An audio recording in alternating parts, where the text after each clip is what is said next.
स्वागत है इसका टेक्निकल क्लासेस में। तो चलिए दोस्तों, आज बात करेंगे TG2 न्यू एक्सेप्टेड क्वेश्चंस 2023। और आज का जो कि चैप्टर होगा दोस्तों, यानी कि एकल फेज प्रेरण मोटर। और एकल फेज प्रेरण मोटर के सभी MCQ को करेंगे जो इस बार TG2 में क्वेश्चंस इससे बनेगा। तो आप लोग वीडियो को इन तक जरूर देखिएगा। साथ ही साथ नए हैं तो चैनल को जरूर सब्सक्राइब कीजिए और वीडियो को शेयर करना नहीं भूलिएगा। तो दोस्तों, आज का सबसे पहला प्रश्न दिया हुआ है, यूनिवर्सल मोटर की संरचना किस मोटर के समान होता है। किसका पूछ रहा है दोस्तों, यानी कि यूनिवर्सल मोटर का पूछ रहा है। ठीक है। और यूनिवर्सल मोटर का जो संरचना होता है, जो बनावट होता है, वो कौन सा मोटर के समान होता है। तो ऑप्शन ए में कह रहा है दोस्तों, यानी कि शेडेड पुल मोटर। तो शेडेड पुल मोटर के समान नहीं होता है, नहीं कैपेसिटर मोटर का। सी में दिया है यानी कि शंट मोटर का, इसका भी नहीं होता है। ये जो होता है दोस्तों, यानी कि DC श्रेणी मोटर के समान होता है, जो कि ऑप्शन डी में दिया है। राइट आंसर ऑप्शन इसका डी सही हो जाएगा। ठीक है। आज का अगला क्वेश्चन से दिया हुआ है, यानी कि आर्मेचर रिएक्शन को दूर करने के लिए कौन सी वाइंडिंग की जाती है। ठीक है। आर्मेचर रिएक्शन को दूर करने के लिए, और आर्मेचर यानी कि रिएक्शन, ठीक है, आर्मेचर यानी कि रिएक्शन को दूर करने के लिए जो हम प्रयोग करते हैं वो हमको बताना है। और दोस्तों, यानी कि आर्मेचर रिएक्शन को दूर करने के लिए कंपनसेटिंग वाइंडिंग का उपयोग करते हैं। किसका? कंपनसेटिंग वाइंडिंग का उपयोग करते हैं। ऑप्शन नंबर किस में दिया है? Compensating winding. ऑप्शन ए में दिया है कंपनसेटिंग वाइंडिंग। राइट आंसर की बात किया जाए तो ऑप्शन नंबर इसका ए सही हो जाएगा। ठीक है। नेक्स्ट क्वेश्चन से दिया है, कंपनसेटिंग वाइंडिंग की जाती है। कौन सा वाइंडिंग? Compensating winding. और दोस्तों, कंपनसेटिंग वाइंडिंग जो किया जाता है वो किस तरह का से, यानी कि उसको करते हैं, सीरीज में करते हैं, समानांतर में करते हैं, या स्टेटर के समानांतर में, वो हमको बताना है। ए में दिया आर्मेचर के समानांतर में किया जाता है, तो ये तो गलत है दोस्तों। यानी कि इसको जो करते हैं, यानी कि आर्मेचर को सीरीज में, ठीक है, आर्मेचर का सीरीज में इसको किया जाता है, श्रेणी में किया जाता है। ऑप्शन किस में दिया? ऑप्शन नंबर बी में दिया, आर्मेचर के श्रेणी क्रम में। राइट आंसर की बात किया जाए ऑप्शन नंबर बी इसका सही हो जाएगा। नेक्स्ट क्वेश्चन पे चलेंगे। आज का अगला प्रश्न दिया है, कम्यूटेशन को सुधारने के लिए क्या प्रयोग किया जाता है। क्या? यानी कि कम्यूटेशन, ठीक है। और कम्यूटेशन को सुधारने के लिए जो प्रयोग करते हैं वो हमको बताना है दोस्तों।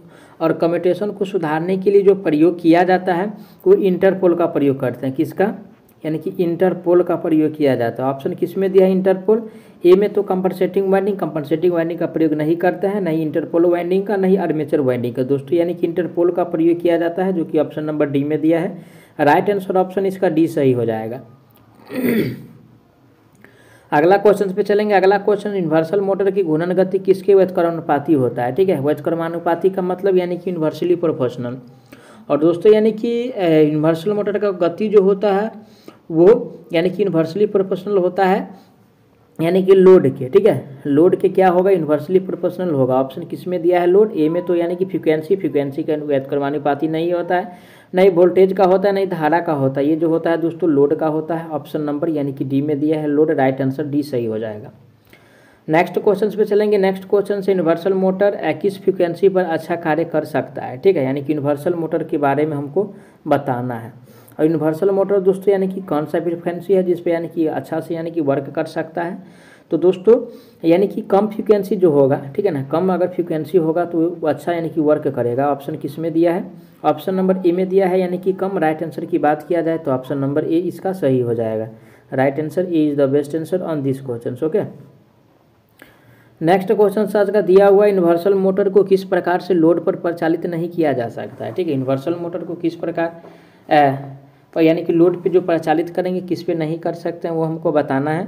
और दोस्तों, यानी कि इसको जो नहीं प्रचालित किया जाएगा, यानी कि जीरो लोड पे, ठीक है, जीरो लोड पे। और कोई भी ऐसा मोटर होगा, चाहे सीरीज मोटर हो या शंट मोटर हो, ठीक है, उसको कभी भी बिना लोड को चालू नहीं कर सकते हैं, क्योंकि यानी कि एन का जो होता है इन्वर्सली प्रोपोर्शनल, यानी कि 1/5 होता है। ठीक है। अगर दोस्तों, यानी कि फ्लक्स का वैल्यू अगर यानी कि कम है तो स्पीड क्या हो जाएगा? ज़्यादा हो जाएगा। अगर स्पीड कम है तो फ्लक्स का वैल्यू ज़्यादा हो जाता है। इसीलिए मैनुअली तो दोस्तों, यानी कि सीरीज मोटर को कभी भी बिना लोड को नहीं चलाना चाहिए। अगर चलाइएगा तो समझ सकते हैं वो भयानक स्पीड पकड़ लेगा, जल सकता है, बहुत सारी बातों उत्पन्न हो सकता है। तो कोई भी मोटर को बिना लोड का संभवतः चलाना ही नहीं चाहिए। राइट आंसर जो होगा दोस्तों, शून्य लोड पर नहीं चलाते हैं। करेक्ट आंसर ऑप्शन इसका बी सही हो जाएगा। अगला प्रश्न दिया है, मिक्सर ग्राइंडर, वैक्यूम क्लीनर, सिलाई मशीन, भारी कार्य तथा रेल इंजन में प्रयोग की जाने वाली मोटर कौन सी है। ठीक है। तो दोस्तों, यानी कि इसमें जो प्रयोग किया जाता है यूनिवर्सल मोटर का प्रयोग किया जाता है। कौन सा मोटर? यूनिवर्सल मोटर का प्रयोग किया जाता है। ऑप्शन किस में दिया? Universal motor. ऑप्शन नंबर यानी कि ए में दिया है यूनिवर्सल मोटर। राइट आंसर की बात किया जाए तो ऑप्शन नंबर इसका ए सही हो जाएगा। ठीक है। नेक्स्ट क्वेश्चन पे चलेंगे। आज का अगला प्रश्न दिया हुआ है, यानी कि 200 से लेकर के 600 volt 25 hertz frequency 2200 HP universal motor कहाँ प्रयोग की जाती है। ठीक है, यानी कि 2200 एचपी तक आ रहा है दोस्तों। आप लोगों को कन्फ्यूज करने के लिए जो दिया है यानी कि 200 और 600 वोल्ट, ठीक है, तो इससे कन्फ्यूज होना नहीं है। और इतना एचपी तक का मोटर जो प्रयोग किया जाता है यानी कि रेल के इंजन में प्रयोग करता है। ठीक है, रेल इंजन में प्रयोग किया जाता है। और ऑप्शन नंबर किस में दिया है, रेल का इंजन। खिलौने में तो बहुत कम एचपी का मोटर प्रयोग किया जाता है। पानी पंप में इंडक्शन मोटर का प्रयोग किया जाता है। बी में है रेल का इंजन, जो कि करेक्ट आंसर इसका यानी कि बी सही होगा, क्योंकि 2200 एचपी का इंजन इसमें लगा रहता है। नेक्स्ट क्वेश्चन पे चलेंगे। नेक्स्ट क्वेश्चन से दिया है आर्मेचर व स्टेटर के संयोजकों की दिशा बदलकर किस मोटर की घूर्णन की दिशा परिवर्तित की जा सकती है। ठीक है, आर्मेचर व स्टेटर के संयोजक की दिशा को बदलकर, ठीक है ना, किस मोटर का यानी कि जो घूर्णन दिशा होगा उसको बदल सकते हैं। तो दोस्तों यानी कि यूनिवर्सल मोटर का, किसका, यूनिवर्सल मोटर का, यानी कि गति जो होगा यानी कि स्पीड जो होगा वो विपरीत दिशा में हो जाएगा। राइट आंसर की बात किया जाए यूनिवर्सल मोटर, ऑप्शन ए में दिया है, करेक्ट आंसर ऑप्शन इसका ए सही हो जाएगा। नेक्स्ट क्वेश्चन पे चलेंगे। नेक्स्ट क्वेश्चन से दिया है रिपल्सन मोटर किस सिद्धांत पर कार्य करता है। रिपल्सन मोटर का रहा दोस्तों, और रिपल्सन मोटर का यानी कि कार्य सिद्धांत हमको बताना है दोस्तों। यानी कि रिपल्सन मोटर जो कार्य करता है वो वर्क करता है यानी कि प्रतिकर्षण के सिद्धांत पे। ठीक है, ऑप्शन नंबर यानी कि बी में दिया है प्रतिकर्षण, राइट आंसर ऑप्शन बी सही हो जाएगा। नेक्स्ट क्वेश्चन पे चलेंगे। आज का अगला प्रश्न दिया हुआ है उच्च प्रारंभिक टॉर्क, निम्न प्रारंभिक धारा, अधिक लोड वहन क्षमता तथा सरल घूर्णन दिशा परिवर्तन किस मोटर में होता है। ठीक है, तो सरल कह रहा है दोस्तों, और सरल जो होता है यानी कि घूर्णन दिशा परिवर्तन ये होता है आपको यानी कि रिपल्सन मोटर में। ठीक है, कौन सा, रिपल्सन यानी कि मोटर में। ऑप्शन किस में दिया है, repulsion motor, option number D में दिया है रिपल्सन मोटर। राइट आंसर की बात किया जाए तो ऑप्शन नंबर इसका डी सही हो जाएगा। नेक्स्ट क्वेश्चन पे चलेंगे। नेक्स्ट क्वेश्चन से दिया है रिपल्सन मोटर की आर्मेचर वाइंडिंग किसके द्वारा शॉर्ट सर्किट की जाती है। कौन सा मोटर का, यानी कि रिपल्सन मोटर का। और रिपल्सन मोटर का जो यानी कि वाइंडिंग होता है वो किसके द्वारा शॉर्ट करते हैं। तो दोस्तों ये जो शॉर्ट किया जाता है वो कार्बन ब्रश के द्वारा शॉर्ट किया जाता है। कौन सा, यानी कि कार्बन ब्रश के द्वारा। ठीक है, कार्बन ब्रश ऑप्शन नंबर किस में दिया हुआ है, ऑप्शन नंबर यानी कि जो दिया है कार्बन ब्रश ऑप्शन सी में दिया है। राइट आंसर की बात किया जाए तो ऑप्शन सी हो जाएगा। ठीक है, नेक्स्ट क्वेश्चन साज का दिया हुआ है यानी कि रिपल्सन मोटर में कार्बन ब्रशेज को स्टेटर की चुंबकीय अंश से कितना डिग्री के अंतर पर स्थापित किया जाता है। ठीक है, रिपल्सन मोटर में कार और कार्बन ब्रशेज को जो स्टेटर ने जो स्थापित किया जाता है वो कितना डिग्री पे किया जाता है वो हमको बताना है। तो दोस्तों यानी कि ये जो स्थापित किया जाता है यानी कि 20 डिग्री पे। ठीक है, 20 डिग्री पे, कभी कभी आपको 18 डिग्री भी रहेगा तो वहाँ पे कन्फ्यूज नहीं होना है। ठीक है ना, तो ऑप्शन ए में कह रहा है 30 डिग्री पे नहीं होता है दोस्तों, और नहीं यानी कि 45 डिग्री पे होता है, नहीं 90 डिग्री पे, ये होता है 20 डिग्री पे। राइट आंसर की बात किया जाए तो ऑप्शन इसका बी सही हो जाएगा। नेक्स्ट क्वेश्चन से दिया है रिपल्सन मोटर के कार्बन ब्रशेज को स्टेटर की चुंबकीय अंश की ओर खिसकाने से घूर्णन गति कम होती है। ठीक है, तो दोस्तों यानी कि घूर्णन गति जो कम होता है किस कारण से होता है, ये जो होता है यानी कि रिपल्सन। ठीक है, रिपल्सन यानी कि के कारण जो है यानी कि कम होता है, रिपल्सन मोटर में जो है कम होता है। ऑप्शन डी में दिया है repulsion motor, right answer option D सही हो जाएगा। नेक्स्ट क्वेश्चन पे चलेंगे। आज का अगला प्रश्न दिया हुआ है रिपल्सन स्टार्ट प्रेरण मोटर में प्रारंभिक टॉर्क पूर्ण लोड का कितना गुना होता है। तो दोस्तों ये जो होता है यानी कि पूर्ण लोड का जो होता है यानी कि 3 से लेकर के यानी कि 3.5, ठीक है, गुना होता है। ऑप्शन किस में दिया है, ऑप्शन नंबर ए में है। राइट आंसर की बात किया जाए तो ऑप्शन नंबर इसका ए सही हो जाएगा। नेक्स्ट क्वेश्चन पे चलेंगे। नेक्स्ट क्वेश्चन से दिया है आज का रिपल्सन स्टार्ट प्रेरण मोटर का उपयोग किया जाता है। ठीक है, यानी कि रिपल्सन स्टार्ट का, ठीक है, रिपल्सन स्टार्ट मोटर का जो प्रयोग किया जाता है वो हमको बताना है। और रिपल्सन स्टार्ट मोटर का जो प्रयोग करते हैं दोस्तों ये यानी कि मशीन टूल में किया जाता है। ठीक है, यानी कि मशीन टूल्स में किया जाता है। ऑप्शन किस में दिया है, machine tools, option number A में दिया है। राइट आंसर ऑप्शन इसका ए सही हो जाएगा। बी में दिया सिलाई मशीन में नहीं करते, नहीं क्रेन में करते, नहीं ग्राइंडर में करते। ग्राइंडर में यूनिवर्सल मोटर का प्रयोग किया जाता है। ठीक है, नेक्स्ट क्वेश्चन पे चलेंगे। नेक्स्ट क्वेश्चन से यानी कि सिंगल फेज स्लिप रिंग प्रेरण मोटर की घूर्णन दिशा होती है किसका कार्य है दोस्तों, यानी कि सिंगल फेज का कार्य है ना, सिंगल फेज का कार्य है।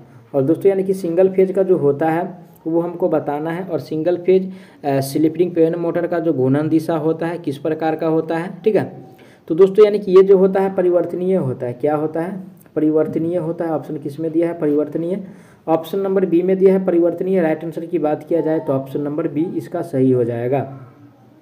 स्थिर नहीं होगा, जब स्थिर होगा तो दोस्त समझ सकते हैं वोल्टेज नहीं बनेगा। राइट आंसर इसका बी होगा। नेक्स्ट क्वेश्चन पे चलते हैं। नेक्स्ट क्वेश्चन दिया है रिपल्सन स्टार्ट प्रेरण मोटर विद्युत धारा पूर्ण लोड विद्युत धारा के कितना गुना होता है, ठीक है, यानी कि पूर्ण लोड जो विद्युत धारा होता है उसके कितना गुना होता है वो हमको बताना है। तो दोस्तों यानी कि ये जो होता है लगभग 2 से लेकर के 2.5 गुना होता है, जो कि ऑप्शन किस में दिया है, ए में तो कह रहा है 3 से 3.5, इतना नहीं होता है, ये होता है 2 से 2.5, जो कि ऑप्शन बी में है। राइट आंसर बी सही हो जाएगा। नेक्स्ट क्वेश्चन है single phase slipping pen motor कितने एचपी तक बनाई जाती है। सिंगल फेज कह रहा है दोस्तों, और यानी कि सिंगल फेज जो बनाते हैं वो कितने एचपी तक बनाते हैं। तो दोस्तों ये जो बनाया जाता है, ठीक है ना, सिंगल फेज जो बनाया जाता है लगभग यानी कि 1 एचपी तक बनाया जाता है। कितना तक, 1 एचपी तक सिंगल फेज को बनाते हैं। ऑप्शन किस में दिया है, ऑप्शन सी में है 1 एचपी। राइट आंसर सी सही हो जाएगा। नेक्स्ट क्वेश्चन पे चलेंगे, यानी कि single phase slipping pen motor बनाई जाती है, सेम है क्वेश्चन, तो यानी कि इसका सी सही हो जाएगा। नेक्स्ट क्वेश्चन से आज का, यानी कि एक छांदित ध्रुव मोटर में डैश के अतिरिक्त निम्नलिखित भाग नहीं होते हैं, ठीक है, तो क्या नहीं होता है वो हमको बताना है। और दोस्तों यानी कि इसमें जो होता है यानी कि रोटर नहीं होता है, शेडेड पोल मोटर में रोटर जो है नहीं होता है।